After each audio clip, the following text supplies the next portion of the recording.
And apologies have been received from Deputy Kathleen Martin and Deputy Hildegarde Naughton. As agreed at the last meeting, the meeting will commence in public session first and then go into private session. And can I remind members and witnesses, please, to turn off their mobile phones or switch them to flight mode, because, as we are aware, mobile phones interfere with the sound system and they make it difficult for the parliamentary reporters to report the meeting, and also television coverage and web streaming will be adversely affected. So we're going to item number 1 on the agenda, and that is engagement with stakeholders on the policy implications of the Qualifications and Quality Assurance Education and Training Amendment Bill 2018. So the purpose of this part of the meeting is to have that engagement. We had originally intended to undertake a stakeholder engagement on the QQA bill in November 2018, and we sought written submissions at that point. However, as formal consideration was then commenced by Shannon Aaron, it wasn't possible for her to do it at that point.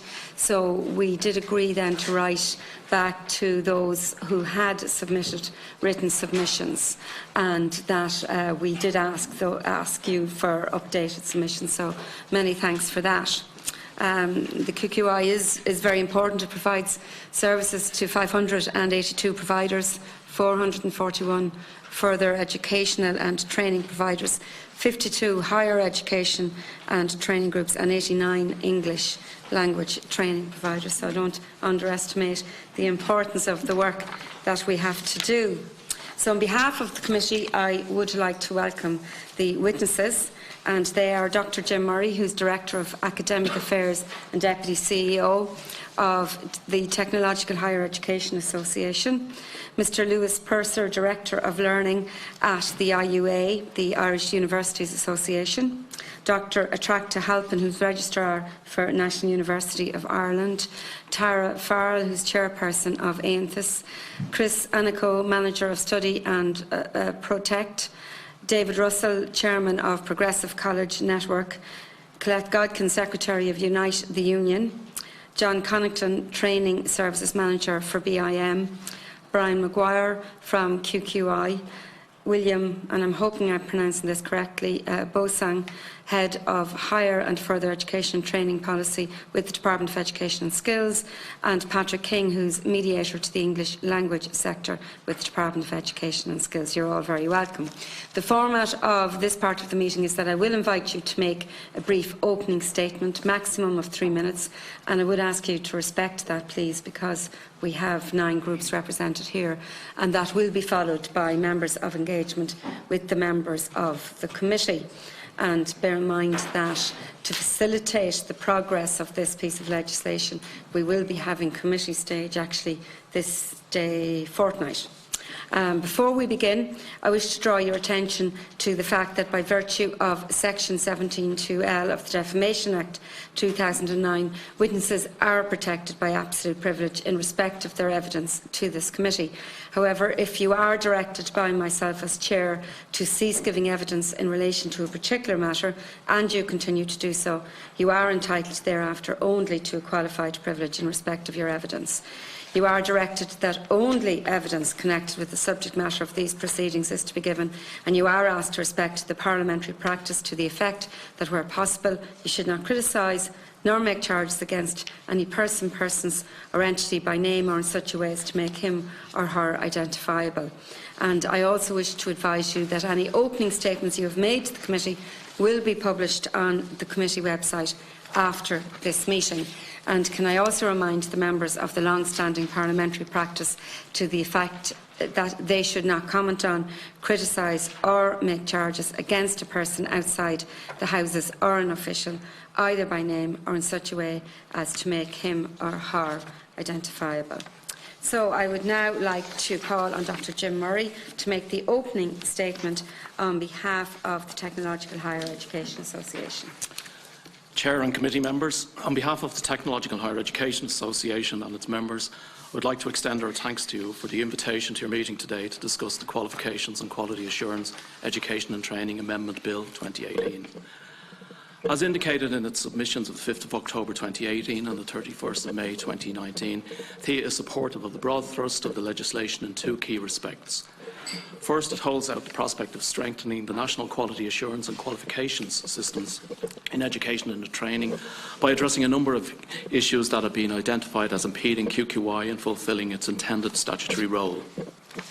This is important in terms of guaranteeing a quality experience for all learners across FET in higher education and training, in terms of clarifying and strengthening aspects of the operation of the National Framework of Qualifications, and ensuring that Ireland's reputation as a favoured destination for international students is protected and enhanced. Second, the bill provides for the granting of award-making powers accepting doctoral awards to all institutes of technology.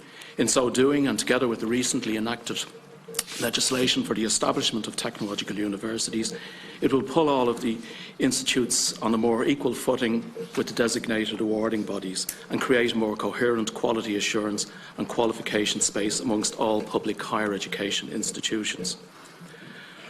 Regarding the strengthening of the national quality assurance and qualification systems, these are largely provided for in Section 23 of the Bill, which amends Section 55 of the Principal Act by the insertion of 9 new sections, Sections 55A to 55I. These new sections represent the most complex changes to the Principal Act and set out the processes whereby awards acquire the status of being included in the National Framework of Qualifications. Since TIA's initial submission to the Joint Committee last October, a number of changes have been made to the 9 new sections, one effect of which is that the public higher education institutions, whether they be designated awarding bodies or providers to whom QQI has awarded delegated authority, will not now undergo the same process for inclusion of their awards as the new category of awarding bodies provided for in the bill, the so-called listed awarding bodies. TIA welcomes this change as it recognises and acknowledges the fact that the awards of the public higher education providers have been in the National Framework of Qualifications since its establishment in 2003-04. TIA also notes that the bill provides for a new formal procedure whereby designated awarding bodies will make more transparent how they determine the levels at which their own awards are included in the NFQ and how this information is communicated to and ratified by QQI, the custodian of the framework. In principle, TIA does not object to the introduction of this transparency mechanism, but would argue that it should be integrated as far as possible into the existing quality assurance infrastructure overseen by QQI, and that it should not lead to the introduction of a new and onerous bureaucratic process. In this regard, TIA is committed to working with QQI and with our fellow public providers so that this new statutory provision will be given appropriate effect in the implementation phase. Apart from the above changes, TIA also notes the introduction of a new section, Section 37, which provides for the authorisation to an education provider to use the description university. As predicted in our submission of the 31st of May, the provision has attracted some debate given that the context is drawn quite precisely and that overall the provision appears to have been conceived with a very defined focus. TIA notes that any such authorisation will be underpinned by a review process which will use the criteria that are employed to evaluate a technological university ahead of designation.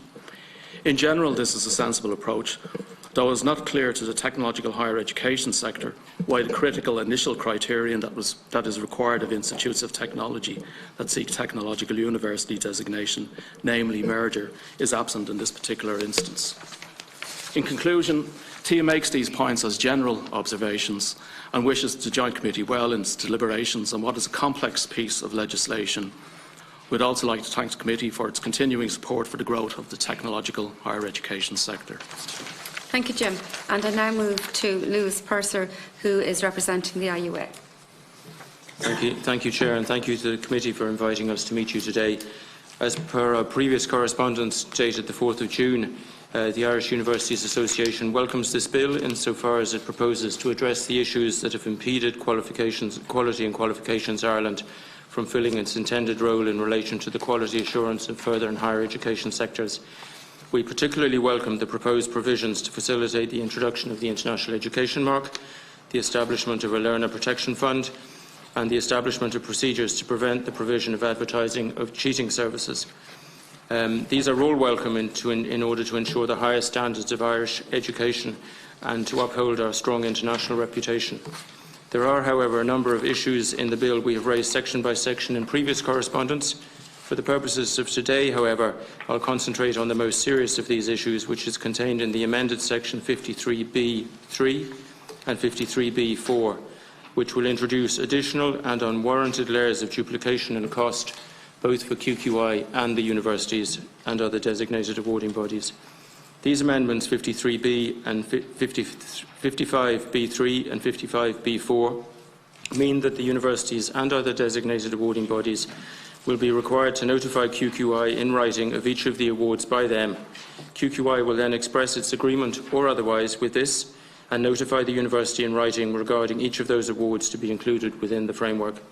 QQI would likewise charge a fee to the university for including each of these awards within the framework. While these amendments appear at the surface to be eminently reasonable to ensure that there is a verifiable and reliable method for the placement of the university awards on the NFQ, we in fact already have a process which ensures this and which has operated successfully since the inception of the framework in 2003. This process is currently managed through the statutory quality assurance process according to QQI's own statutory QA guidelines and explicitly referenced in QQI's current and ongoing Kinshasa external quality reviews of all universities and other designated awarding bodies through the European Standards and Guidelines for Quality Assurance in the European higher education area. The details of this explicit referencing can be found in the endnote to this opening statement, which you have before you. These QQI external quality reviews so far have not found any evidence of university awards not being correctly placed on the National Framework of Qualifications. Likewise, senior QQI staff, when explicitly asked by myself and other representatives of designated awarding bodies, have not raised any specific concerns regarding the current process for the inclusion of university awards within the National Framework of Qualifications. We have also agreed with QQI that, if any such concerns were to be raised at some stage in the future, it would be a simple task to adjust the QQI terms of reference for the external quality review process and indeed other more frequent QQI QA processes to take any such possible future concerns into account. The universities and other designated awarding bodies currently pay an annual relationship fee to QQI to cover these cyclical external reviews of quality and other more regular services. This annual relationship fee has ranged between €450,000 and €616,000 per annum in recent years for the designated awarding bodies alone. This fee covers all aspects related to the maintenance of the National Framework of Qualifications, including ongoing work to create a register of qualifications on the NFQ, where the universities are actively working with QQI to ensure this register is complete, up to date and fit for purpose. So, from the university's perspective, we have a system designed and overseen by QQI which currently functions well, and no specific concerns have been raised either by QQI itself or by the external experts appointed by QQI to examine this issue as part of the reviews of universities. We also pay a very substantial fee every year to cover the cost of these existing arrangements. What the bill as amended is proposing is that an additional and double layer of administration will be added, which will bring no added value to the current well-functioning processes. It will, however, introduce an inefficient and additional workload for both QQI and the universities, all publicly funded bodies, and for which QQI will charge an additional fee to the universities. This proposed introduction of this inefficient and additional cost is in a context of a looming crisis in third-level funding. Members of this committee have already publicly voiced their significant concerns at the underfunding of Irish universities, where immediate additional public investment is needed to ensure the quality of higher education for the demographic bulge. An additional 40,000 students, according to the Department of Education and Skills' latest figures, which the Irish higher education system will be expected to absorb over the coming decade. We would prefer any such investment to be spent to address the needs of these future students, rather than pay for the introduction of inefficient and unnecessary processes which bring no additional discernible benefit. Can I write a time, please? Yeah. I note that tomorrow, very quickly, the Irish Ambassador to the European Union will host in Brussels the launch of a very significant report looking at inefficiencies in European universities in recent years, and where the efforts of the Irish university system, universities and the HEA together are being highlighted as examples of best practice at EU level. What's surprising now is that I'm trying to convince you that we are planning to introduce, in a system where we have been stripping inefficiencies and unnecessary costs out of the system for the last 10 years, we are now planning to introduce an unnecessary duplicate layer of quality validation as proposed in Amendments 55B3 and 55B4, and the associated doubling of costs are removed from, and we would appeal to you in this context to remove these associated doublings of cost and unnecessary inefficiencies that are planning to be introduced into the sector. Thank you very much. Thank you. Thank you, Lewis. And I now move to Dr. Oireachtas Halpin from the NUI. Chair and members of the committee, on behalf of the National University of Ireland, I'd like to thank you for this invitation to appear and speak to this committee meeting on the Qualifications and Quality Assurance Amendment Bill. NUI is at the centre of a federation of 4 constituent universities, 2 recognised colleges and a number of other associated institutions. We have followed the progress of this bill with keen interest, and we welcome the proposed legislation very much and believe that it will contribute to the maintenance of high standards in the Irish higher education sector, particularly with regard to Ireland's international reputation. There are 4 points I would like to make in this opening statement. NUI is pleased to note that the Institute of Public Administration, a recognised college of NUI, is now included in the list of bodies which are exempt from payment into the proposed Learner Protection Fund. Its absence from the list in the initial bill was a cause of concern for us. We made representations on this, but a government amendment at report stage in the Shannon has rectified this omission. Secondly, NUI wholeheartedly supports the provision in the amended bill for a pathway for higher education institutions to use the title of university. The title is significant, and we appreciate why a careful approval process is necessary. Although Section 37 is, of course, couched in general language, we understand that the immediate beneficiary will be the Royal College of Surgeons in Ireland. RCSI has been a recognised college of NUI for over 4 decades and is a world leader in medical education and research, fully deserving of the description of university, which indeed it can use internationally. We look forward to a continued close working relationship with RCSI when it proceeds through the steps set out in the amended bill, and we hope that the swift passage of the legislation will allow this process to begin soon. Thirdly, NUI would welcome clarification on how the international education mark will apply to NUI-linked provider institutions, which are also, under the NUI statutes, recognised colleges of the university. In compliance with relevant legislation, NUI approves and monitors the quality assurance systems of recognised colleges which are linked providers. And we wonder, will these linked providers have to apply directly to QQI for the international education mark, or will the application have to be made through NUI as the designated awarding body? Which is slight clarification on that. Finally, NUI shares the concerns expressed by the Irish Universities Association through Lewis Purser there a moment ago in relation to the amendments to Section 23 of the amended bill, where it is proposed that designated awarding bodies, including NUI, its constituent universities and RCSI, will be required to obtain written agreement from QQI for an award to be placed on the National Framework of Qualifications.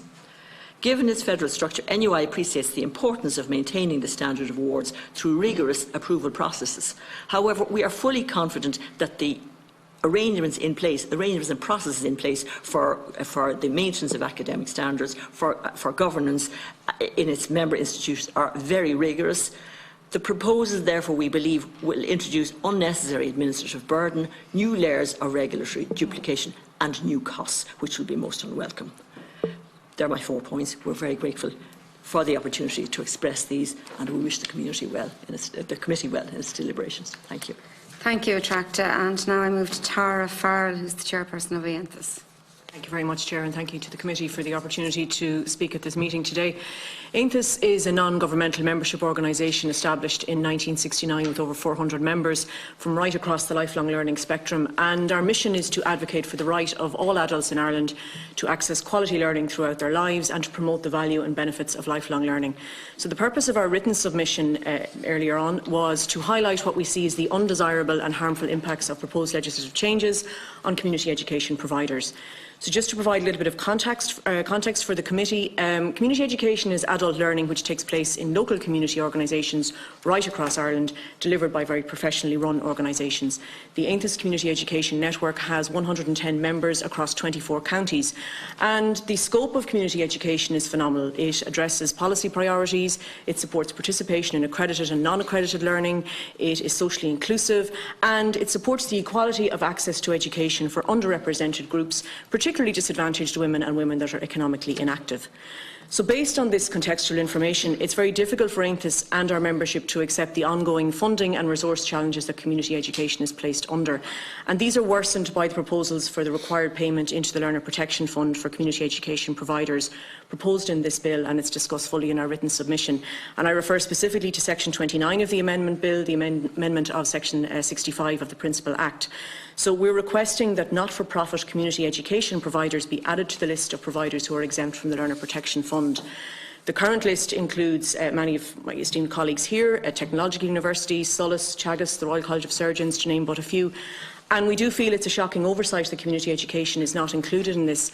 For example, the new Charities Governance Code will require all charities to be compliant by 2020, and this could be a means of establishing criteria. Already we're seeing with some colleges there is a 2% levy on student fees called the Learner Protection Charge, so the burden is going to fall on students. That's not feasible for community education. So speaking for one moment as a community education provider in Longford, I can categorically state that additional fees will have a detrimental effect on the provision of community education to those who are furthest from the education system. And I would ask the question why it should be even more difficult for those learners to access education. The sector has in recent years had significant and disproportionate cuts. We're based in Longford Women's Link, providing over 15,000 hours of education provision annually, reaching those learners who are most distant from the education system and providing meaningful opportunities for them. We're the fourth most disadvantaged local authority area nationally, and the lowest percentage of persons, along with County Wexford, who have a third level qualification at 32.5%, and 18% of the Longford population have no formal education or only primary education. So a critical issue for us also is the fact that all providers of accredited learning are being treated in the same way, despite major structural differences and despite the fact that the Act does allow for flexibility, for example, in relation to the re-engagement fees under Section 80. And I'd also like to point out on the topic of re-engagement that with QQI that there are 6 Aontas members, including ourselves and An Cusain, who have formed a community of practice and are setting the QA standards for our sector. We're all re-engaging in 2009. The re-engagement fees involved will impact our provision, but the total intake of fees from the 6 of us will be between 12 and 24,000 euro. So a fee waiver would be a very, very small investment in the scheme of things, given the impact of the continued provision of accredited learning to our communities. And to put this in context, 5,000 euro will allow us to deliver a QQI Level 5 award to 20 women in a disadvantaged area in Longford. The majority of our learners are women, so the impact of additional financial burdens on providers will have serious implications for women and their families. So finally, I'm asking the Joint Committee members to engage with Aontas and our membership to understand that approval of these new Learner Protection Fund fees and any additional fees will seriously impact the access that learners have to education across this country.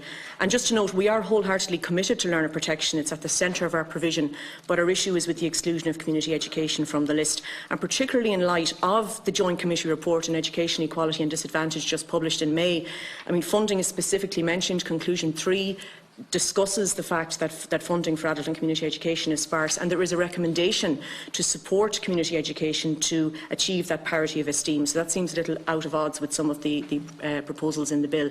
So thank you very much for your time, and we wish the committee well in their deliberations. Okay, thank you, Tara. And now I move to Chris from Study and Protect. Chair, committee members, on behalf of Study and Protect, I'd like to thank you all for your time and the invite. We are the leading provider of learner protection insurance in Ireland. Our policy is underwritten by Hiscox, which is one of the largest insurance companies in the world. They have a AA financial rating and so forth. To date, since we've introduced our policy, we have insured 50,000 students and in excess of 100 million in course fees. Basically, there's 3 points here that we'd like to raise just in relation to the submission that we have submitted. All concerning the Learner Protection Fund. So the first one is, I suppose, the setup. So this is a bonding arrangement between the private colleges and the language schools, which is underpinned by a sinking fund. Now, this would essentially be the only means for colleges to provide learner protection insurance, so they wouldn't be able to source a solution from the private sector. Now, of course, this would be administered by QQI. Now, while QQI is, without doubt, fully qualified to administer or to, with respect to quality insurance, we do not believe that they would be capable of administering a sinking fund. Essentially, this would require a full restructure of QQI. You know, you're talking about the experience and the resources that are required. You know, you're talking underwriters, actuaries, loss assessors, etc. So they would have to restructure and become essentially a regulated insurer. Now, this is all based on an Australian model. Now, we've done our homework on the Australian model, and there is extensive reinsurance on this Australian model. So essentially that is very, very expensive to actually put together as well, let alone the administration costs as well associated with that. Furthermore, when we look at what we've done in the market, last year there was a small English language school that closed. In Limerick, 150 students. Now, that cost us $250,000 to settle. So we had the insurance policies in place for that, and it took us 4 days to do so. So we would consider our policy fit for purpose in that regard, and you know, we did exactly what we said we were going to do. And on top of that as well, when you're talking about media attention, there's always negative media attention when it comes to school closures. And look, there was in that case. However, the shining light was the clean-up. So what we managed to do, and we managed to get those students into a new school within 4 days, which has never been done before. The next aspect, I suppose, is in relation to the cost, the annual charge, which would be a lump sum. So we're talking an annual charge shall be paid into the Learner Protection Fund by all members. Number one, how much is this charge going to cost? You know, the feedback we're getting from our clients is they do not know how much they will be expected to pay into this fund, considering they wouldn't be allowed to source a private solution, which, you know, they're quite happy with our policy as it is. And number two, the timing and the method of the payment. So that payment will be required at the beginning of the year, and it would be an upfront lump sum payment. Now, that's only going to affect cash flow, and the majority of businesses close due to a restriction or a lack of cash flow. Our policy is competitively priced, and it remains the most competitive price in the higher education space. And finally, in relation to the layout and how that would work, we feel that this is creating a system that incentivises fraud. So essentially what you're going to do is you're going to bring out a system that I can set up a school today, I can go off and, you know, I pay my amount at the start of the year into this fund. I can then recruit all the students and, you know, knowing quite well what I'm doing, mismanage the way we are working, and we could essentially close the school. So, look, again, thank you very much for your time, and I look forward to any questions towards the end. Thank you, Chris. And I now move to David Russell, who's the Chairman of Progressive College Network. Start with thanking the Clerk and the Joint Committee on Education and Skills for this invitation today. As a long-standing stakeholder in the EFL sector in Ireland and as Chairman of the PCN, I stand for the sector as a whole, and I want what is best for both students and staff. The international education mark must entail the implementation of rules and regulations that are objective and impartial. The Irish EFL sector expects the bill to be fair and to provide clear and transparent information regarding the IEM. In the EFL sector, protection of enrolled learners is an integral part of quality assurance in 2019. Protecting students must be mandatory. Currently in Ireland, only those offering learner protection insurance can be said to be comprehensively protecting students. The exchange of letters option should be scrapped forthwith and should never have been accepted in the first place. The sector currently has two major insurance providers offering learner protection, with more set to follow. The proposed LP fund is essentially a veiled taxation on the industry. Also, questionably and remarkably, it makes the Irish taxpayer directly liable. The protection and welfare of students and staff is at the core of everything that the PCN do. To this end, we negotiated with our insurance to secure an upgrade to our existing LP insurance. which not only indemnifies students but also protects all of our teachers within PCN institutions. This means that in the case of a school closure, not only would students' tuition be assured, but also teachers would be looked after. This is the first time in the private sector that staff have been indemnified in this manner. We feel that the QQA bill, legislation to follow, QQI or the Minister should not ask us to reduce the level of protection we currently offer to students and staff. Forcing the PCN members to contribute to the proposed fund would do just that, as it would remove the protection of teachers and reduce the protection currently offered to students. From inception, the PCN has been and shall continue to endeavour to be a stabilising and driving force in improving conditions in Ireland's EFL sector. Job security and a pleasant working environment are all aspects within PCN institutions.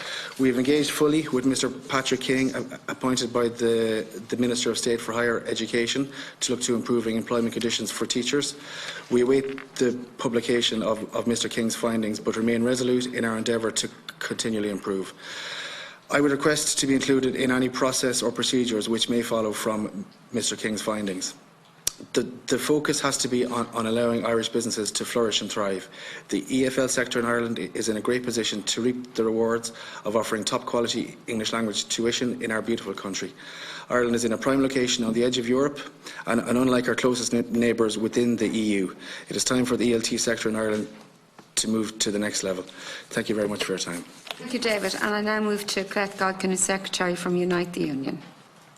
Chair and Committee for the opportunity to speak to you.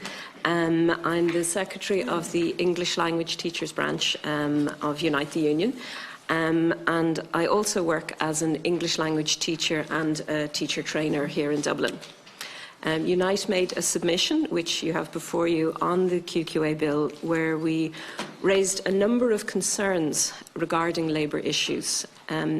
English language teaching is generally precarious employment, with teachers paid by the hour and hours which vary from week to week.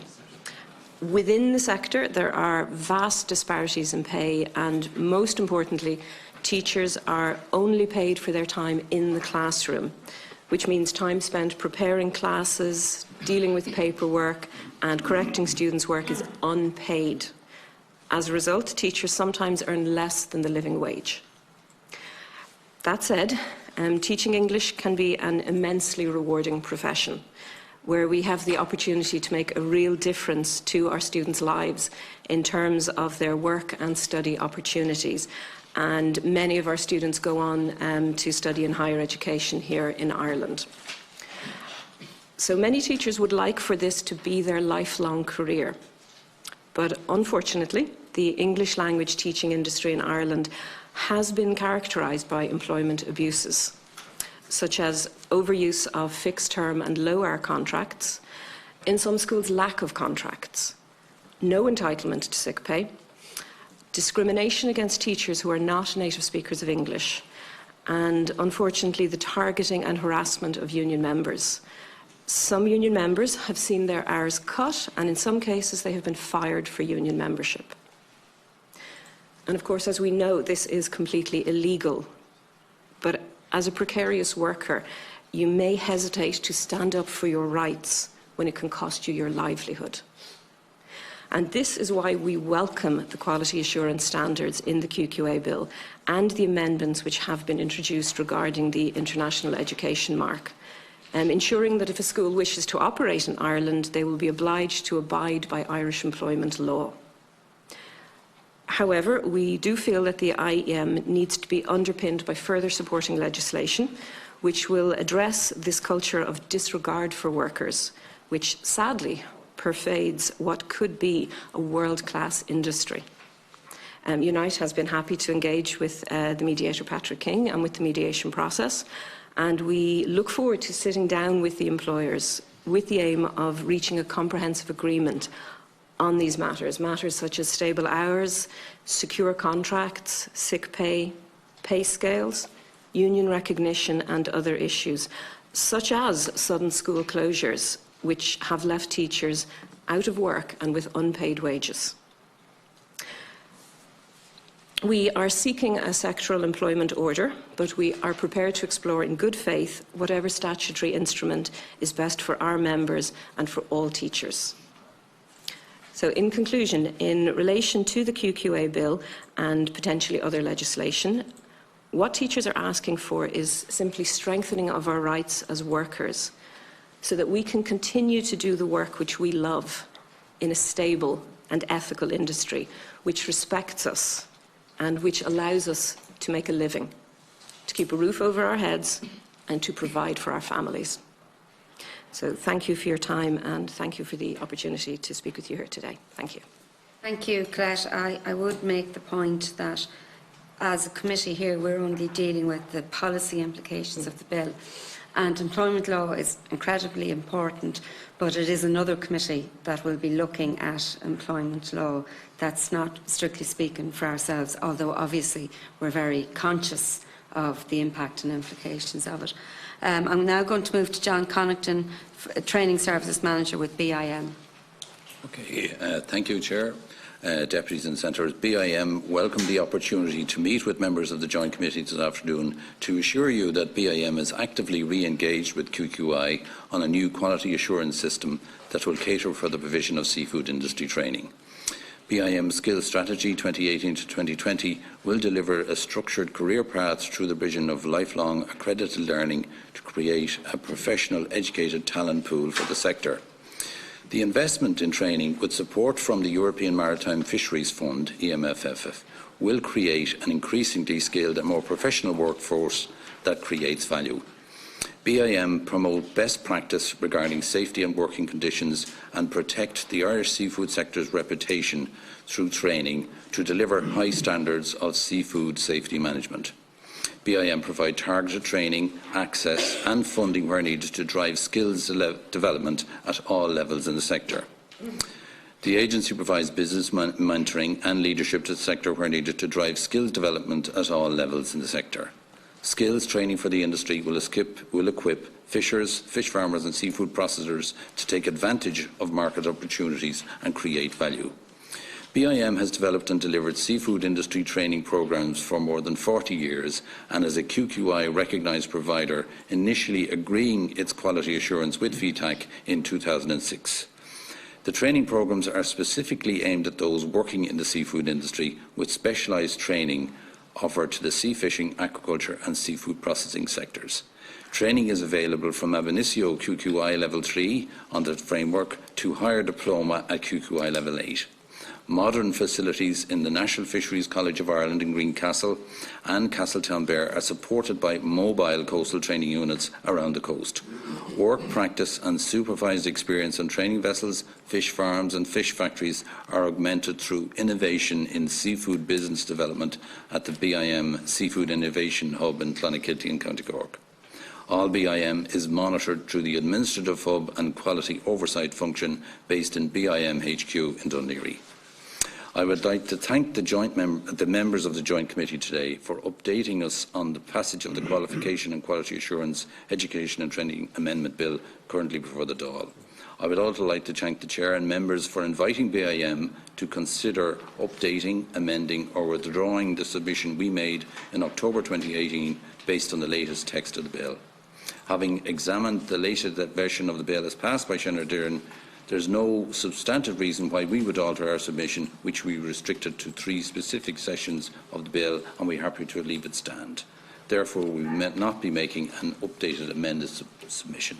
Thank you all for your time. Thank you, John. And I now move to Dr. Brian Maguire from QQI. Thank you, Chair and members. When QQI was established in 2012, we launched a comprehensive policy development programme to implement all the functions laid out in that Act. But it became evident that there were gaps in the Act which impeded QQI from fulfilling its intended role in relation to the quality assurance of further and higher education and of the English language sectors.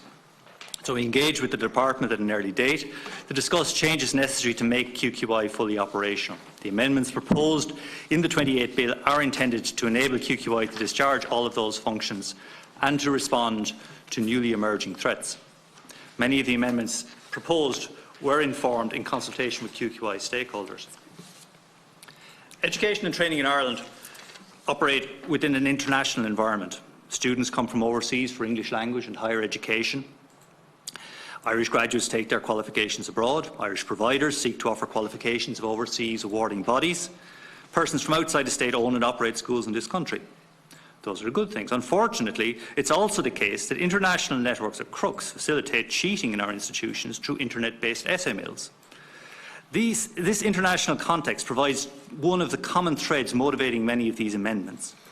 QQI, like its peer agencies in other jurisdictions with whom we are in frequent contact, needs additional powers to secure the quality of Irish education and the standards of our qualifications. Since its launch over 15 years ago, the National Framework of Qualifications has become recognised at home and abroad as signifying worthwhile qualifications offered by quality assurance providers. Inclusion in the National Framework gives reassurance to learners, funders and other regulators that an award can be trusted. This legislation gives QQI powers to extend that recognition to additional awarding bodies and their associated providers. But it also strengthens QQI's hand to test the good intentions of private providers and awarding bodies, making sure that they are fit and proper persons with appropriate resources to carry out education and training, whether for Irish students or international students, and that they have demonstrated compliance with relevant laws, including those relating to the employment of staff. QQI welcomes the provisions to give legal clarity to the arrangements whereby any awarding body's qualifications, whether new or existing, are to be included in the framework. Many providers of education and training are in the private sector. In the past, students have been left stranded when providers have suddenly gone out of business. In some cases, these closures may have been due to the actions of unscrupulous providers, but any business venture carries the risk of failure due to fluctuations in trading conditions. Even with closer scrutiny of providers by QQI enabled by this bill, private schools may fail in the future, and the Learner Protection Fund, to be operated by QQI, will ensure that it is the private sector education industry as a whole, rather than individual learners in the schools affected, or the Exchequer, that bears the cost of any such failure. We welcome this bill and look forward to playing our part in implementing it when it's passed. Thank you. Thank you, Brian. And I now move to William Bosang, Head of Higher and Further Education and Training Policy in the Department of Education and Skills. Good afternoon. I'm grateful to the Chair and the Joint Committee for the invitation to discuss the QQA bill this afternoon. As has already been mentioned, the main purpose of the bill is to further empower QQI as a regulator of quality and of the framework of qualifications, and to strengthen the agency's role in ensuring high standards across Ireland's education system as a whole. This is an important piece of legislation for the Department and for the Minister, because it will enable QQI to realise the full potential of the 2012 legislation, facilitate the introduction of important policies envisaged in that legislation in relation to the quality of higher education in the state. So it will also clarify, strengthen and make the operation of existing quality assurance policies more efficient. The main amendments of the Primary Act in the bill can be summarised as follows, and they've already been mentioned by several of the earlier contributors. The bill gives QQI the explicit authority to list awarding bodies and to include their qualifications in the framework. It provides a legal basis for QQI to examine the bona fides and financial capacity of providers, which is a very important issue in relation to listing those bodies and their calls on the framework. It will facilitate information sharing by QQI with other state bodies, strengthen and improve the approval process for quality assurance, and very importantly, facilitate the introduction of the International Education Mark, which is a very important innovation in terms of the internationalisation strategy for education here in Ireland. As was mentioned by some of the earlier contributors, it will provide a national scheme for the protection of enrolled learners, which has an important role to play in protecting their interests, and as QQI have already mentioned, it provides the power to prosecute essay mills and other forms of academic cheating. I suppose in the course of the passage of the bill through the Seanad, several senators raised concerns about employment practices in the English language education sector and the scope for reputational damage to the educational sector by, on occasion, sudden closure of English language schools, as has arisen in a number of instances. So the bill contains measures that will strengthen QQI's role as a regulator in this sector in particular through the introduction of the IEM, the International Education Mark. So to obtain the IEM, providers must first undergo corporate fitness assessments, which will examine their financial resources, corporate viability and so on. Providers must then demonstrate compliance with robust quality standards that will be established by QQI under the Code of Practice. In addition, and in the course of the passage of the bill through the Seanad, the Minister introduced amendments to ensure that providers who hold the mark are in compliance with employment law, as has already been mentioned, and also to withdraw the International Education Mark where a non-compliance is found. As part of the debate in the Seanad, or responding to that debate, the Minister also appointed Patrick King as a mediator to work with employer and employee representatives to seek to arrive at a point where there's an agreement on employment standards in the sector. Again, from the Minister's perspective, where the Minister's perspective is to promote a quality English language training sector, it's very important that's underpinned by appropriate employment standards. And the Minister is very anxious to ensure there's continuing engagement in the mediation process with the aim of reaching an agreement that will benefit the sector both in the short and the longer term. Thank you, Chair. Thank you, William. And now I move to Patrick King, who is the appointed mediator that William referred to and is here with the Department of Education. Chairman, just to say, it wasn't envisaged that Mr King would make a statement here to answer questions in terms of his process. That's fine, and I'm sure there will be some. Okay, thank you. Thank you for that. I now move to the members. Deputy Thomas Byrne. Thanks very much, and thanks to everybody for outlining the various issues that are relevant to this particular piece of legislation, which we'll be considering at third stage next week here at the committee. I've just a couple of issues I want to hone in on, and I'll just ask my questions first, if that's all right, and they can come back. Yeah. Thanks to everybody. I won't be going back to everybody. Just in relation to Colette, what you said, I think at one point the union was looking for a teacher protection fund similar to the learner protection fund that's in the bill, and I wonder if that's still something that the trade union staff are looking for. It's not obviously in the bill. It's probably beyond the scope of the bill to start, so I'd just like you to comment on that at some point. I just want to hone in, though, on the learner protection fund in general. And I have to say, I have really serious concerns about this, that this is a major insurance operation that's been slipped into this piece of legislation. And I wonder, has it been fully thought through? And I certainly invite Mr Maguire and Mr Bosang to explain it to me. First of all, I mean, obviously there is private insurance for this at the moment, and I'm wondering, can Mr Bosang say, has there been a problem with the private insurance sector in relation to this that leads you to believe that a different system needs to be put in place? Has the private insurance market failed up to now that would lead us to require a learner protection fund operated by QQI? The second issue then is that while Mr Maguire did say that he wanted to not have the Exchequer fund this, there is a subsection of this bill which basically gives a blank cheque to QQI from the Exchequer that the Minister, it's in section 31, but it will be in section 66A of the original legislation, subsection 4 on page 48. The Minister, with the consent of the Minister of Public Expenditure, may pay into the Learner Protection Fund such sums as the Minister thinks appropriate. Now, that's a blank cheque, and I'm wondering why that's necessary if this is going to pay for itself, and why it's necessary in particular at the moment when there is insurance, and unless you're going to outline to me the problems with that insurance. The other issue that I have with it, and again, you can maybe explain it to me, when what's called the term is a protected programme default event occurs, the provider of the programme is required under the legislation to notify the authority, QQI, about that default event within 2 working days after it. But the whole point of a default event, as I understand it, it's going to be some place going bust, or some individual running away from his obligations, leaving everybody in the lurch, as we've seen so often, so recently, and I've been with staff and students at protests. The legislation now requires, it seems to me, that same individual notifies the authority to get the Learner Protection Fund up and running. And I'm wondering, am I misreading that, or can you give me some comfort on that? I'm really worried about this. I know that this is the Australian system, and I also want to finally ask Mr Maguire in relation to this: is the organisation ready for this? Have you any expertise in relation to operating an insurance fund?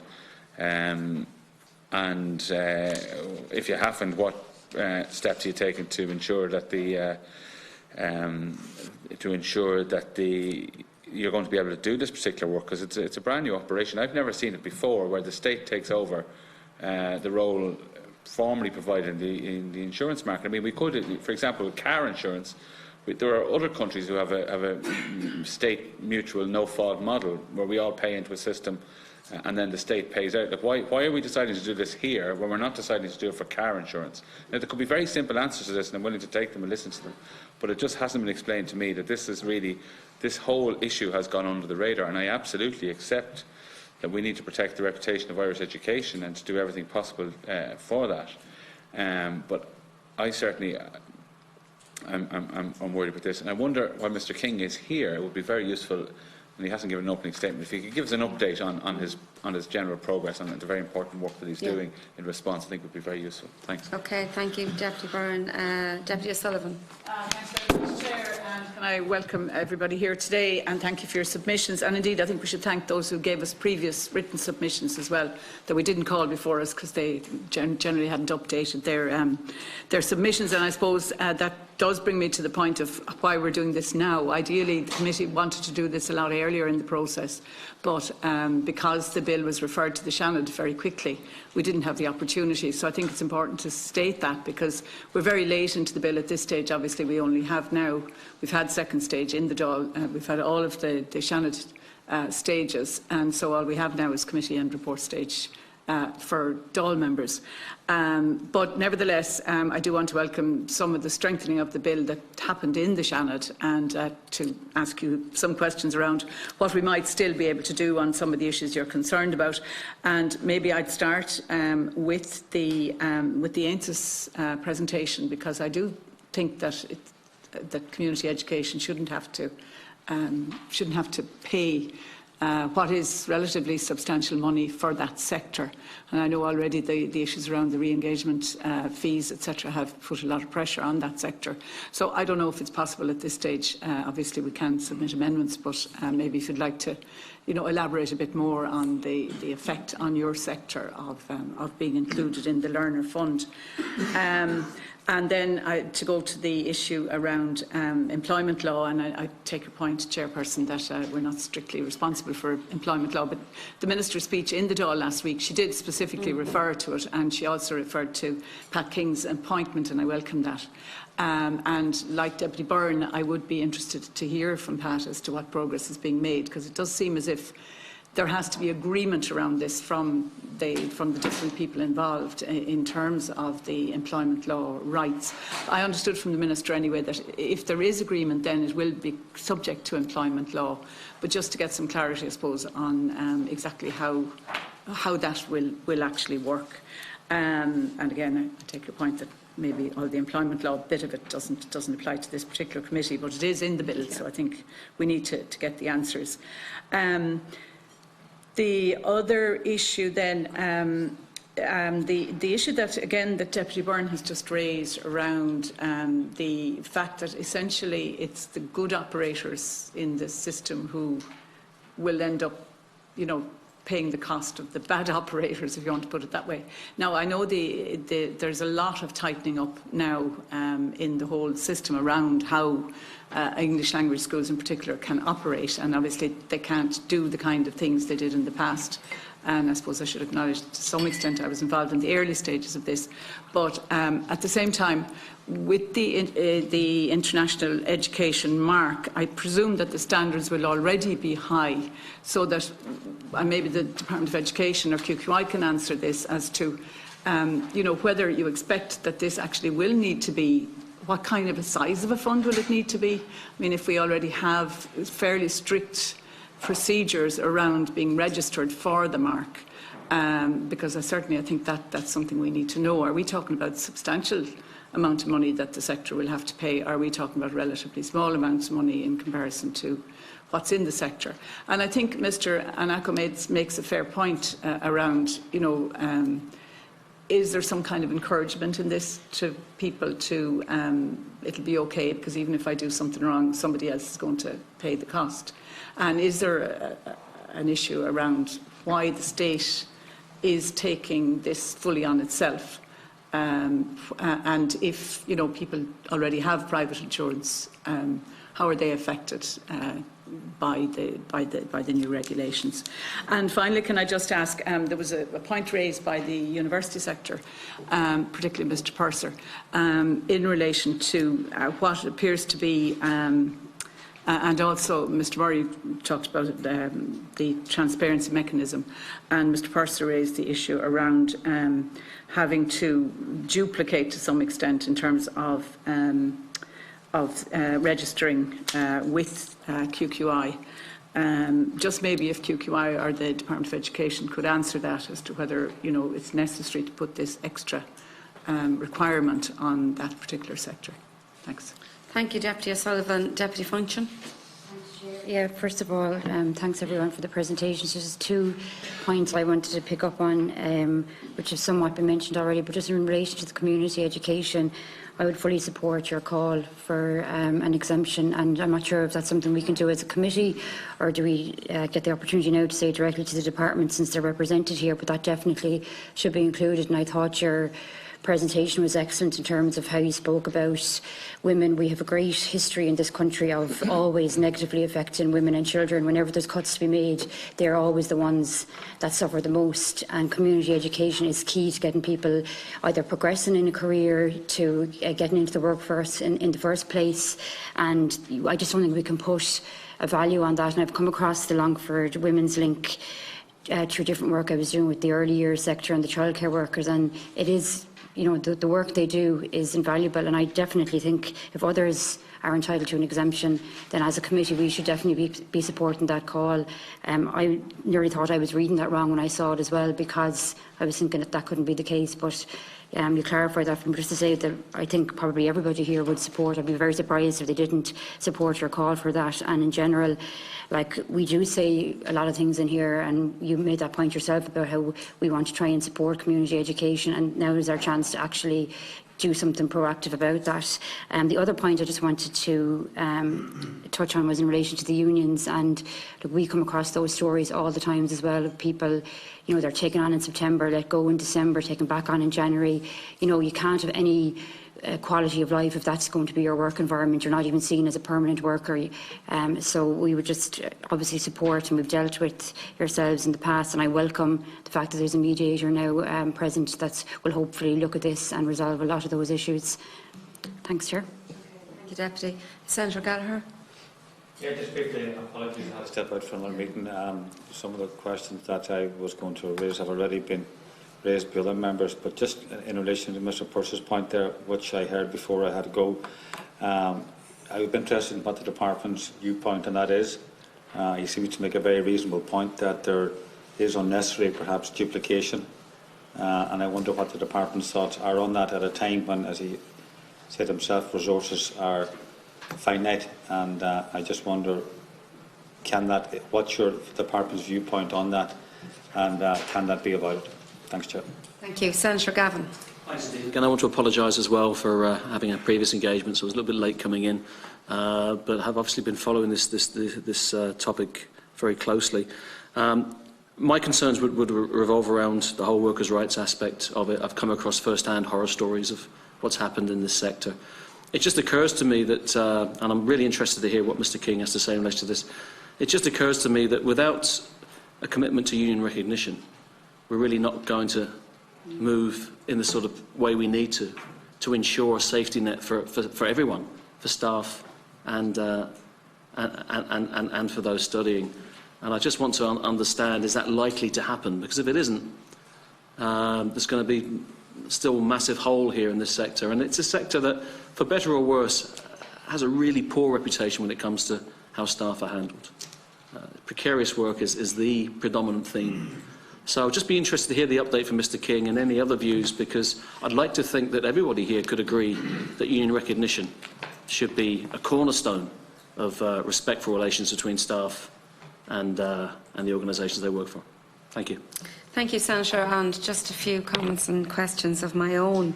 Just looking at the whole insurance end of it, and I share Deputy Byrne's thoughts in relation to this.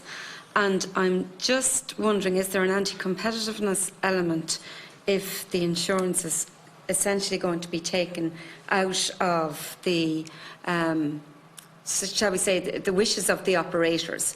Will companies have the option to go with private insurance, or will they have to go with the state insurance? So I would like a little bit of feedback in relation to that.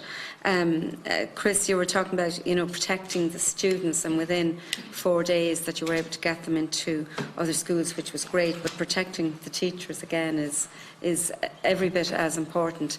And as a committee, we have a strong record, and we have had engagement in relation to supporting teachers and supporting non-teaching staff as well. And that's something, as you can gather from the other members, is very much to the forefront of our minds. Patrick, I appreciate you going to give us an update. I know that in the Shannon debate, that it was agreed that the international education mark would not be given unless the employers did sign up to supporting the employees and signing up to employment law. And I know that you are going back to negotiate with the employers in relation to that. So I really would appreciate feedback in relation to where that is at. And I do want to thank you. I know you've been doing sterling work, and I think we've all been hearing that, and it's an important role that you have had. And just my final comment then to Tara about community education. Community education is the heartbeat of many rural communities in particular. The Longford Ladies Group actually made a presentation last year in Buswells as part of the Irish Rural Link Network, and the very, very strong organisation. And I think that you will get full support, certainly, from the members here in relation to that. Of course, deputies here will have the opportunity to put in amendments before we have committee stage next week.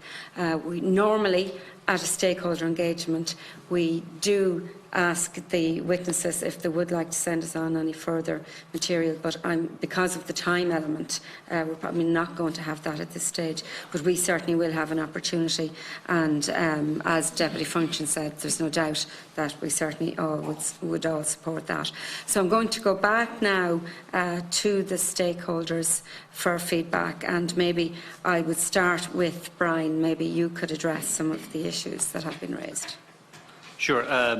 Thank you, Chair. And Deputy Byrne raised the questions about how the Learner Protection Fund might operate in particular, and this is something that is being introduced really on a statutory basis for the first time. There has been arrangements under the 2012 Act and the preceding legislation that provided for mutual support, the letters of exchange that one of the previous witnesses referred to, and this simply doesn't give sufficient robustness in the case of particularly of dramatic closures that you mentioned.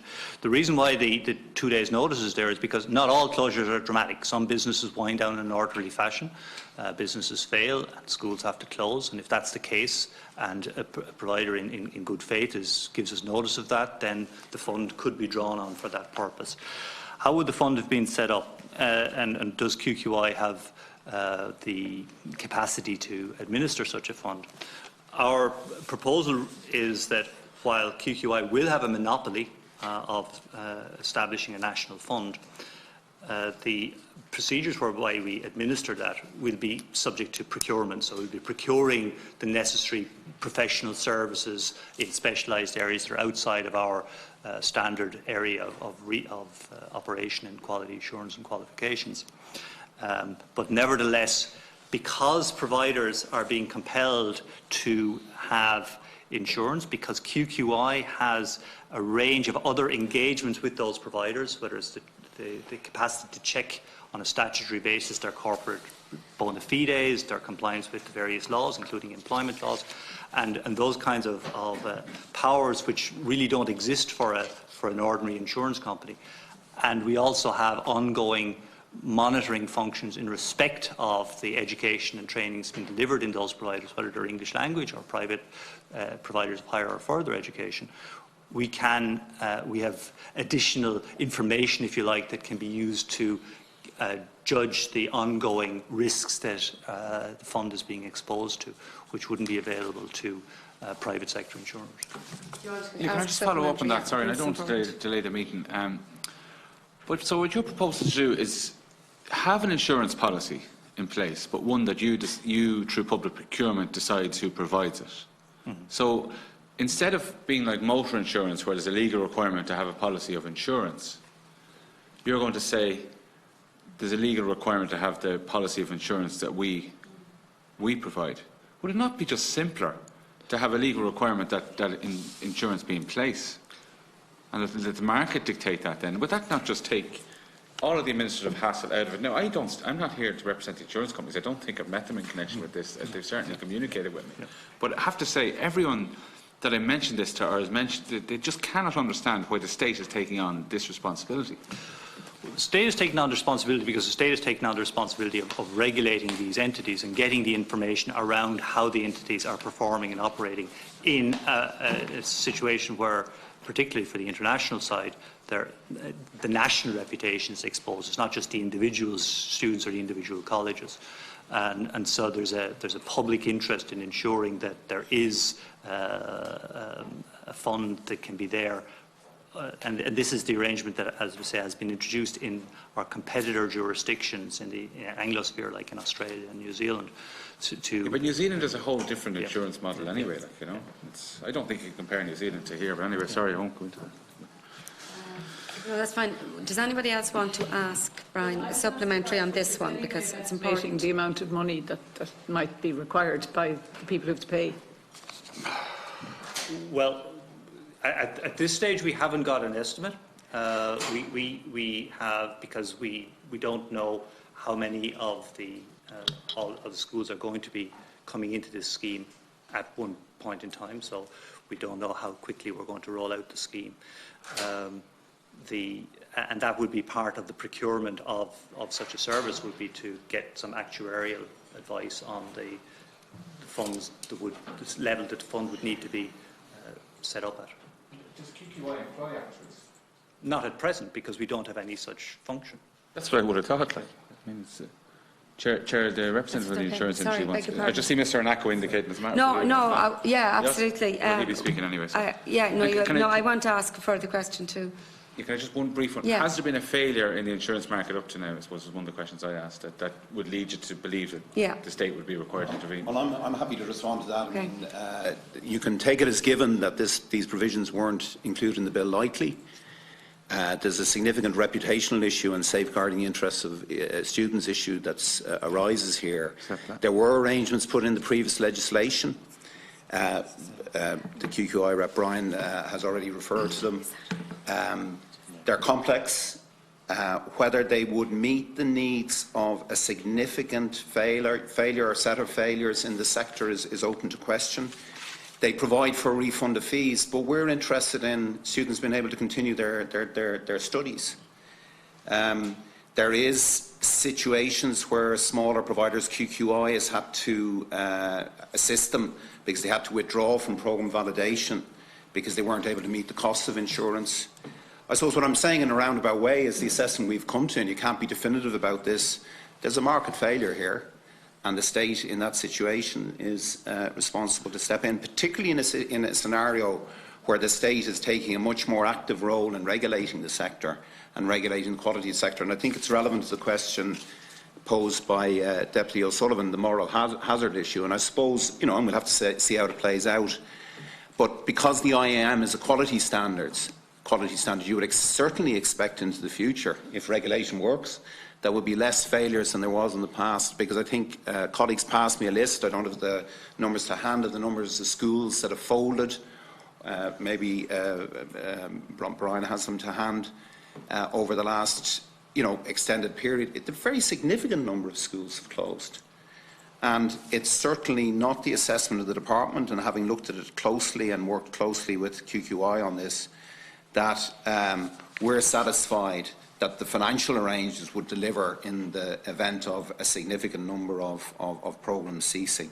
They haven't been tested. I know there's some good practice that the insurance industry rep referred to, but we're talking about a sector, and a large sector, and a sector that's very important in terms of the reputation of the education system more generally in this country, and we're not prepared to take that risk.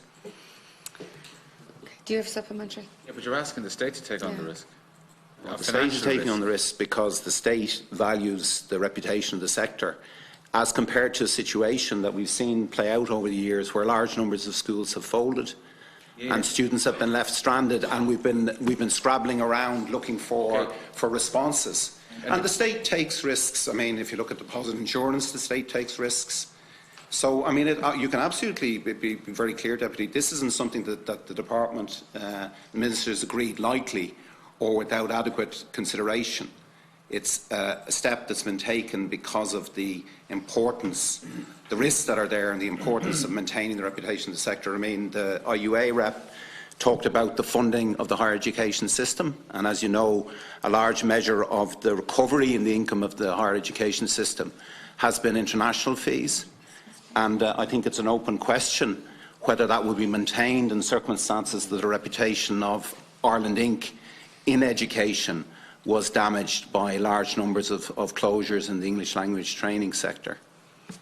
Can I ask a question? Sorry, I'm asking myself, can I ask a question? I just wondering why you're looking at me.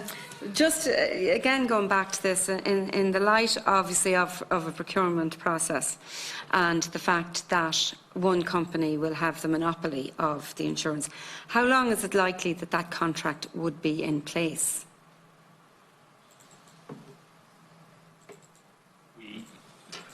Again, we would envisage, of course, it would be time limited.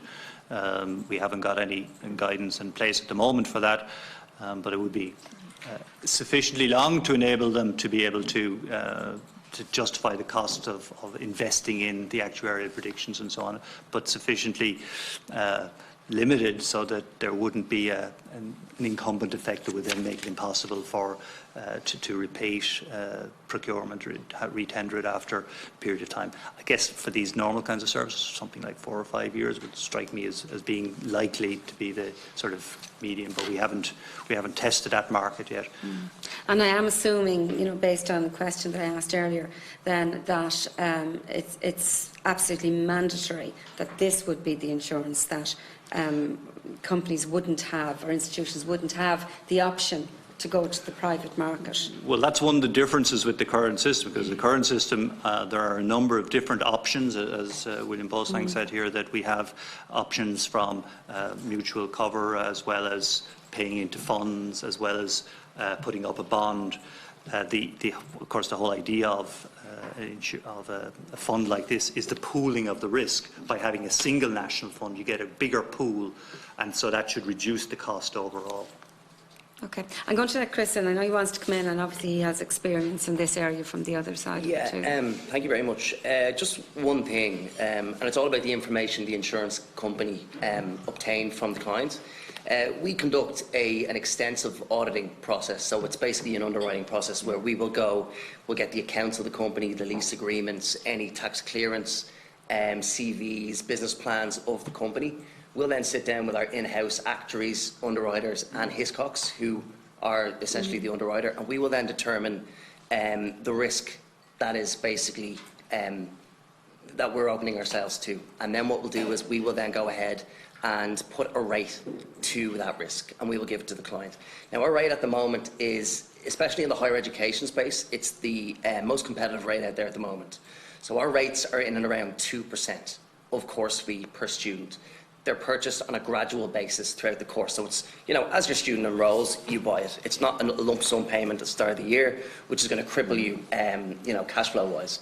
On top of that, in relation to reputation, off the back of the praise we actually received in the press last year, we're now engaging with a number of accrediting bodies throughout Europe to actually solve their issues in relation to solvency funds and the likes. So it's something that they're viewing as a solution. However, we're getting knocked back here for the good work that we believe we've also done. In relation to the failures, we haven't seen any failures. We were approached last year by an English language school who were looking for insurance, and actually it was 2017, and we didn't refuse them. We just asked them to make a personal commitment to the school. They came over here to the country to set up a language school. They had no proof of funds. I mean, is that a risk that just automatically would be underwritten by the state or under the QQI fund? You know, because we asked for a commitment, they weren't willing to give that commitment. Now I do know that that school no longer exists, so that's kind of what you're dealing with.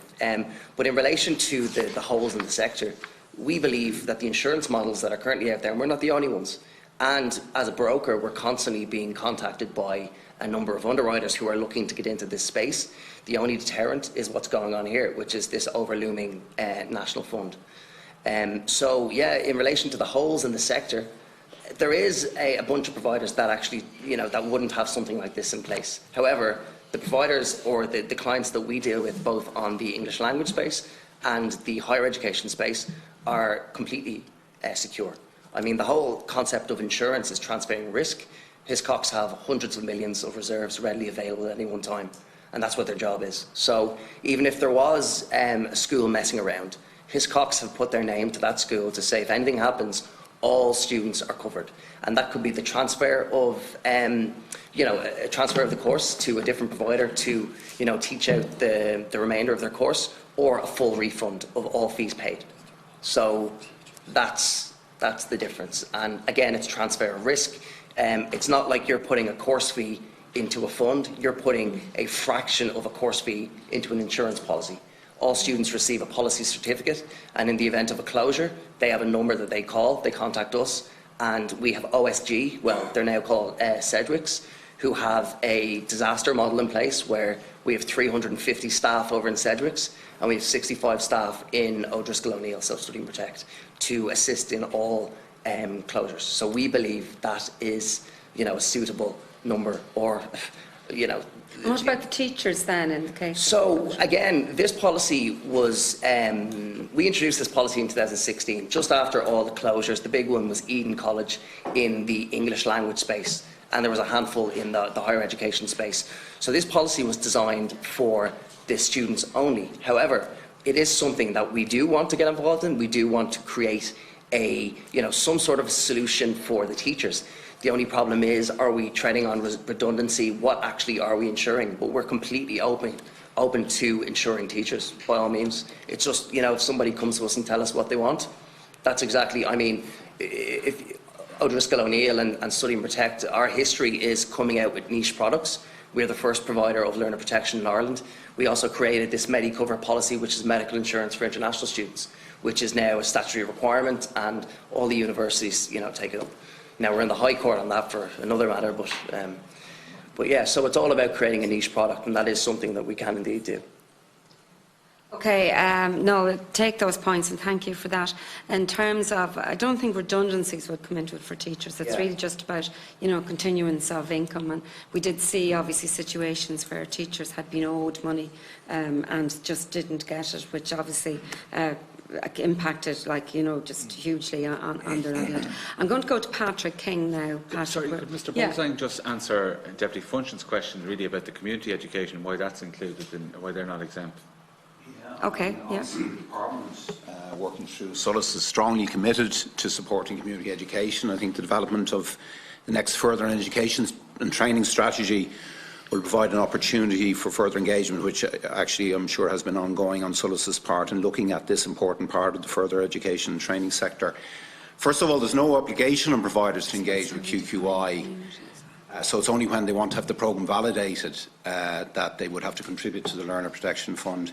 The community and voluntary sector, as the committee will know, is very homogeneous. So we have 130 QI, currently have approximately 130 providers who are self-declared as community and voluntary, so that they're very diverse and equally diverse cohort of learners. I think there's an issue the QQI have advised us of where some self-declared community and voluntary providers operate on a for-profit commercial basis and charge fees to students for programmes. So, I mean, protection for enrolled learners are necessary to ensure that payments made by students are safeguarded. Some community and voluntary providers will be actually exempt from the fund. QQI's estimate is that 25% of providers in this category deliver programmes up to level 3 on the NFQ. So that's very much in the community education space, and these are programmes of less than 3 months' duration. Similarly, any programmes where monies are not paid by learners will be exempt from the fund. I think that's an important point. These would include programmes that are publicly funded by the Exchequer, back to work schemes and upskilling programmes offered by ETBs.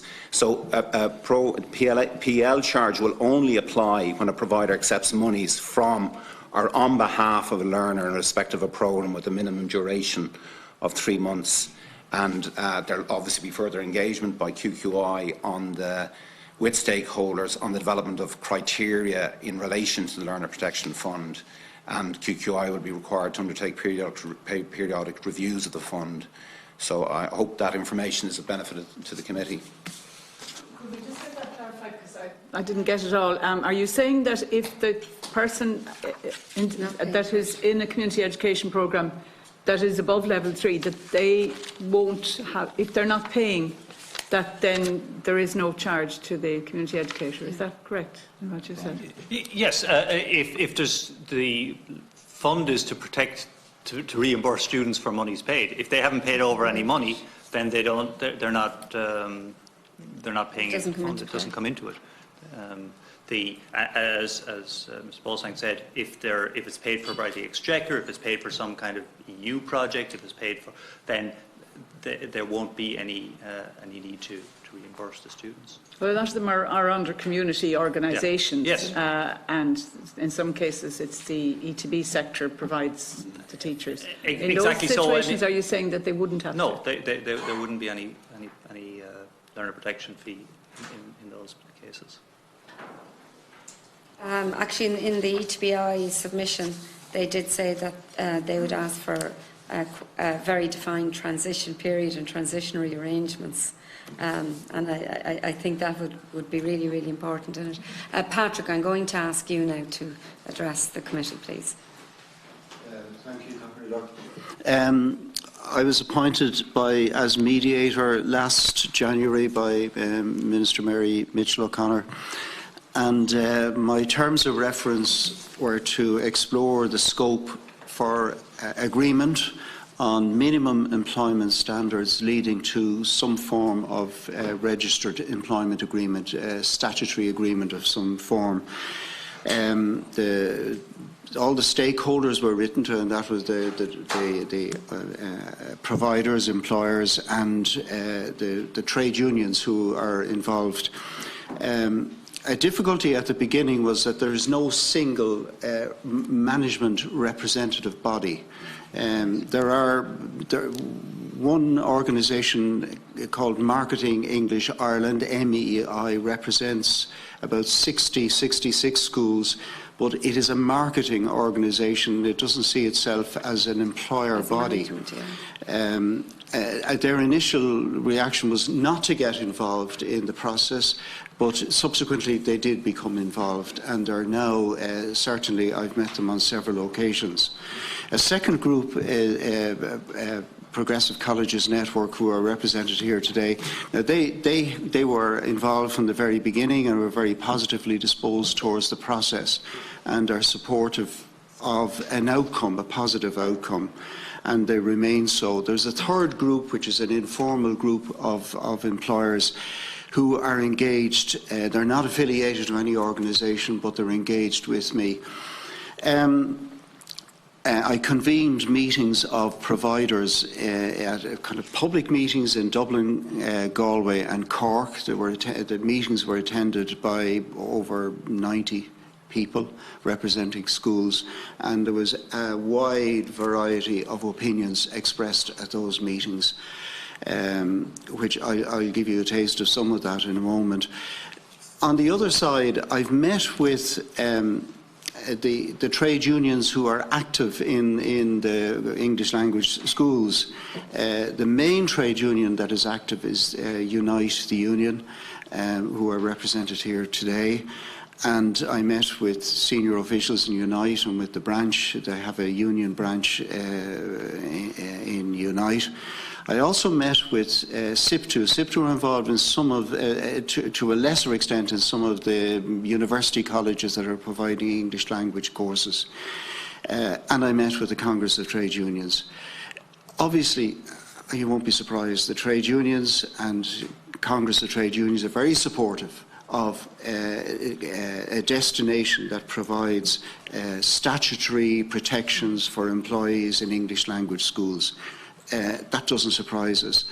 On the other hand, the employers, the individual employers, I think there's a reluctance. Marketing English Ireland is this week balloting its membership on whether to continue engagement leading to some kind of statutory agreement. To give you just a taste of what the employers were saying to us at the public meetings, some of them saw the mediation as an unhelpful intervention, as a knee-jerk reaction to the closure of Grafton College. Some of them said that the state was unhelpful generally to English language schools. Some of them felt there should be state subsidy for English language schools. On all sides, people, both on the worker side and the trade union side and the management side, they all wanted accreditation, strict accreditation. The IEM, they all wanted the IEM. They wanted rigorously applied, and they wanted to hear that there was financial, that there was backing to the IEM, and whatever inspection regime would be applied there. Some of the schools refer to others in fairly derogatory terms. They talked about schools opening, undercutting, cherry-picking, profiting, and then leaving the country. They said that some schools were reputable, but others, this is coming from employers, others were behaving recklessly. On the standards of employment, what schools were saying is that some schools have best practice, but others haven't. They said that an agreement on minimum conditions won't work, that many schools already have above average conditions, that the teachers are not complaining. This was said to me by the employers, that if you change the legislation, that in fact, and apply minimum standards, that in fact it will lead to more closures and will threaten jobs. They said that teachers like the flexibility that's in the schools, the uncertainty about hours and so on, that has already been mentioned here. On the employees' side now, I met with the unions and I met with and received communication from well over 100 individual teachers. And I'm grateful to them, because a lot of them said that they found it very difficult to speak up. They found it very difficult to join trade unions. They did not want to meet me in any, and they did not want to be recorded as having met me.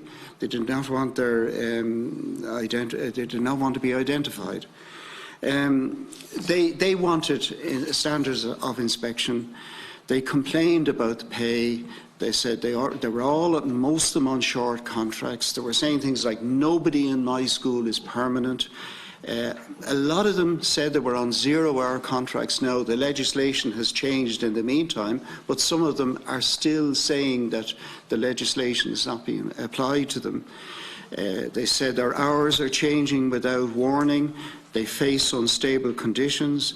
One teacher said, I've got 9 contracts in 2 years. The conditions are getting worse. I'm not permitted to work in another school in order to augment my salary. The pay is measly, and it's not a living wage. I can't afford to have children. Teachers live on the poverty line, and so on. This is just a reflection of what they were saying to me. Now, there are 2 very different perspectives coming to me. Teachers talking about low morale, a toxic environment in the school, teachers feeling helpless, afraid to speak up. if you get actively involved in the union, you won't be rehired. That kind of comment was coming to me. No leave entitlements, can't get sick, I've no employment security, I go to work on a Monday wondering if the school will be opened. I'm leaving the country because there's no future in English language teaching in Ireland. They were very proud of their profession, the teachers I met, and I was very impressed with the people I met. They were very passionate about their job. I love my job for what it does, but it's not a viable career. The industry is losing quality teachers. Now, at this stage, it's possible that by next week I will know exactly where the employers stand in relation to moving to the next stage, which is agreement to move to a stage where there's statutory engagement, where the Labour Court is involved, where there is a possible sectoral employment order dictating minimum standards, leave entitlements, pay and so forth, or a joint Labour committee which would also set minimum standards and which ultimately would have the force of law. I'm advised that if there was a sectoral order or if there was an employment regulation order, this would apply to all schools regardless of whether they engaged in the process or not. And I think it would help to prevent the whole business of one school undercutting another. That's a brief outline, Chair. Okay, Patrick, that's it's quite chilling listening to some of the teachers' experiences that you're talking about. Do Deputy O'Sullivan or Senator Gavan want to ask any questions of Patrick? Yes, Deputy. Just for clarification, you mentioned, the different representative bodies of the schools. If one or two of them are agreeable, I'm not sure if there are two or three, but if you get, do you need agreement from right across the sector in terms of the representative bodies? The ideal, Chair, the ideal would be that the employer bodies and the unions all agree that we should move to the next stage. That's the ideal. We could end up with one side saying we should move to the next stage and parts of the other side saying we should or maybe we shouldn't. The option is there for the Minister to, under the legislation, the Minister could, for example, set up or ask the Labour Court to set up a joint Labour committee and move ahead even without the agreement that I'm looking for. But the ideal would be agreement. Now, I've said that one of the management groups has been supportive all the way along. They are the smaller of the groups. The larger group, which represents 66 there are well over 100 schools. I will know next week where they stand. Thank you, Patrick. Senator Gavan. Thank Patrick. I mean, that's powerful testimony. And I think it highlights, and I saw a couple of people over there nodding earlier, that there are real concerns around this sector, real concerns. And I suppose I just want to pose the question, what type of employer would oppose statutory protection for employees? Surely every good employer could agree to that. And that would pose real questions about people who are going to vote against further engagement in this process.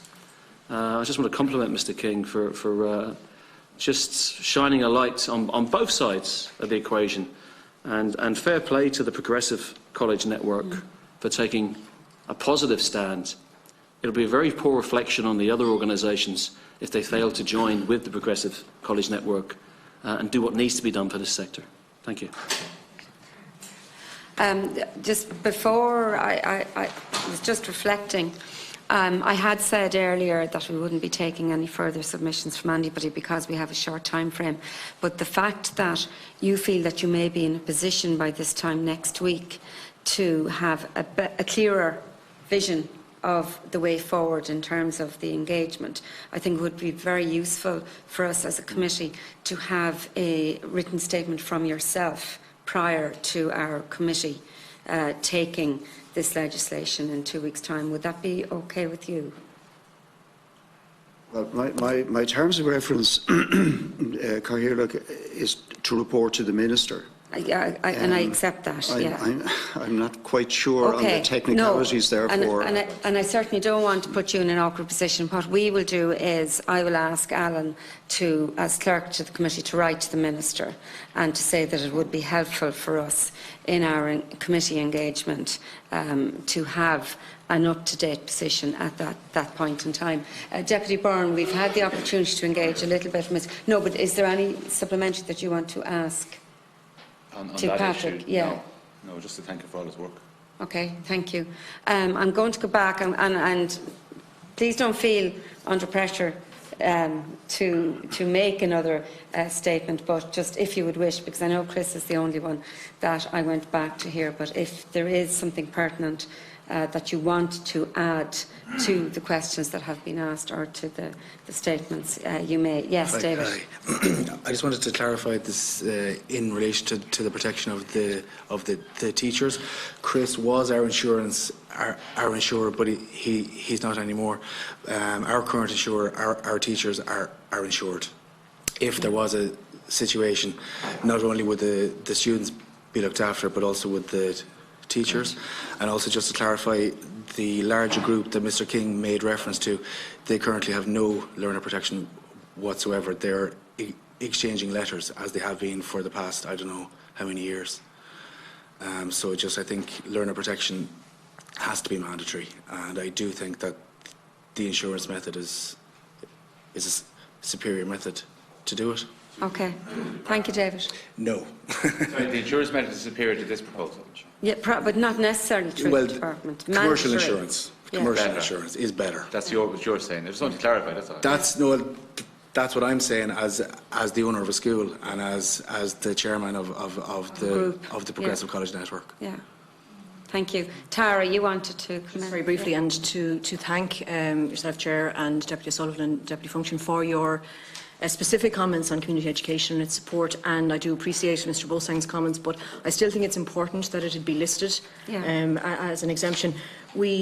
Many of us, and particularly the 6 CEN members who are re-engaging at the moment, we are delivering programmes from level 3 to 6. So, I mean, for example, in Longford Women's Link, we don't deliver anything at level 1 and 2. There isn't the demand for it in the Longford area. And we're, I suppose, still would like to reinforce the point that we have very, very different structural differences, to, for example, a university or higher education institution. But yet we're being treated the same. And the one-size-fits-all approach, it just doesn't fit. And we're not in the position of being able to charge large fees. We're not-for-profit organisations.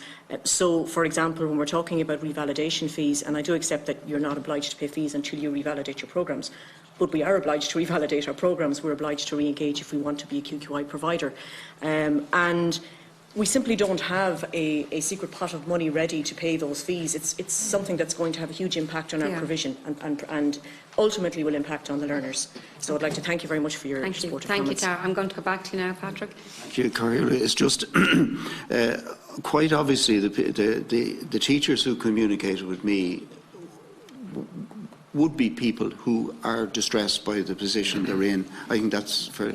But it was the great majority had negative comments to make. Some did make positive comments and praise their school and praise their employers for being good employers and for being supportive and communicative and so forth. So I just wanted to, it's not all schools. Okay, no, I appreciate that, and I appreciate your honesty and your integrity in the dealings. Yes, William. Chair, just very quickly, just one point just of clarification. I mean, in terms of the Minister who can apply for the establishment of a joint Labour Committee, it's actually the Minister for Business, Enterprise and Innovation, so it would matter for the Minister for Education to maybe make a request to that Minister. The IUA representative raised that issue of who is the custodian of the National Framework of Qualifications. And I mean, to be fair, there has been an evolution in that over the years from when it was first established. But the Framework of Qualifications is a really important part of our infrastructure in education generally. And I think we've come to a point in the decision-making that's been the subject of the discussion this afternoon, that there has to be a final decision-maker about who goes on the framework. And I think that's what's guided the department's and the Minister's approach here. We absolutely understand the university sector perspective. Fortunately, we were able to satisfy the concerns of the technological sector. But I think it's really important as a final decision maker. You couldn't, and I know it might be an extreme situation, a very extreme situation, but legislation has to cater for any eventuality. But you couldn't have a situation where a higher education institution could override the regulator established under statute in putting a call on the framework that the regulator did not believe should be on that framework. As I said, an extreme scenario, not possible to conceive it happening in terms of the university sector, but I think legislation has to cater for the eventuality. Okay, no, accept that, thank you. And could I ask you maybe on behalf of the Department to support the committee's wish to have a further update? We would certainly appreciate that. You wanted to come in? Yes, Claire. Chair, I just wanted to come back to Deputy Byrne's question about the Teacher Protection Fund. Yes, that Unite, in our original submission, we did ask for that to be put in place. And we feel that, I know the question was raised as to how many schools had actually closed. As far as I know, it's 24 schools in the last 5 years. And even the week that this legislation was in the Shannon, another school closed in that particular week. So although obviously we hope another school will never close, we think the fact that the Learner Protection Fund exists acknowledges that possibility. Okay. And therefore we think there should be a fund in place to protect teachers and other staff in case that were to happen again. Okay, thank you. Well, look, it's clear we have a journey to go, and it's very important that we protect the reputation of our schools, but we protect our students and we protect our teachers. I'm going to give you the final word, Lewis. Thank you, Chair. Just in reference to William Bosang's last point, we've no intention of overriding the concerns of the regulator. No, far be it. We work very closely with the regulator, and the regulator has a number of other statutory mechanisms which, to meet all its concerns, what we're trying to do is to ensure the unnecessary duplication of administrative, regulatory and financial burden for both the regulator and for ourselves. If the regulator has any concerns, and we have engaged extensively with them and none have ever been raised, but if it does have concerns, it has a mechanism through its statutory quality assurance processes which explicitly reference the way it could do this, and it could do it now without bringing it into legislation. It has its internal mechanisms which are currently in place and which we believe we currently meet to all our mutual satisfaction. So there's no question of trying to override a regulator. We respect the authority of that regulator, but there's no point in bringing in unnecessary duplication and unnecessary cost at a time when we're all trying to do more with less. Thank you. Okay. Just very quickly interrupt you. Yeah. Maybe just add to that, in the early days of the framework, when it was overseen by NQAI, all of the university programmes were actually on the framework and were on the website. And that process happened very simply, without any unnecessary bureaucracy. Okay. Okay. And that was one of my questions, actually, was to get a response to that issue, so maybe you could give us a response, Mr. McGard.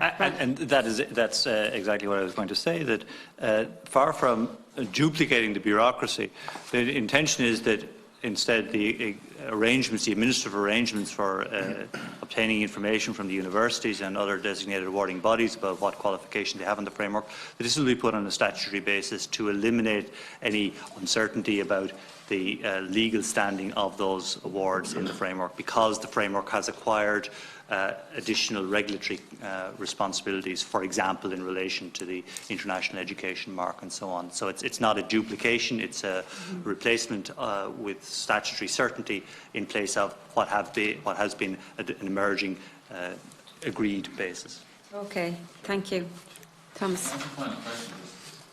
I have to say, I remain to be convinced about the way you've proceeded on the Learner Protection Fund, I have to say, and certainly we'll be discussing it with my party colleagues, and I can't speak for them, but if one were to put in an amendment to this legislation, essentially necessitating a private insurance policy be obtained by students in a course which is accredited, and with the insurable risks being the risks that are outlined in the legislation here, what would be the problem with that instead of the fund that you've set up? And I presume that you've looked at both of them. What would be the problem if simply we had an obligation on the colleges to arrange private insurance for their students to cover these events, these default events?